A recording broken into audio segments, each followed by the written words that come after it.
எதன் தெளிவு உள்ளத்தில் கலந்துவிட்டால் மக்கள் அதனை வெறுப்பதில்லை. ஈமான்.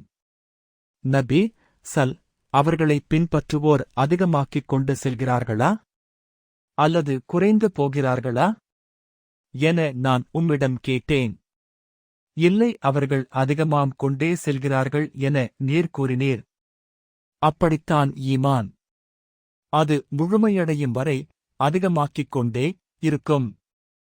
அவரின் மார்க்கத்தில் நுழைந்த பின் அதன் மீது அதிருப்தியுற்று எவராவது மதம் மாறியிருக்கின்றனரா என்று நான் உம்மிடம் கேட்டேன். அவ்வாறெல்லாம் ஒன்றுமில்லை என நீர் கூறினீர். ஈமான் என்பது அப்படித்தான்.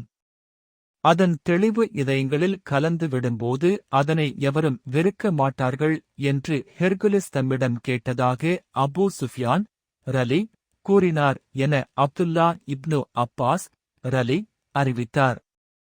சஹீஹ் புகாரி 51. அத்தியாயம் 2 ஈமான் எனும் இறை நம்பிக்கை.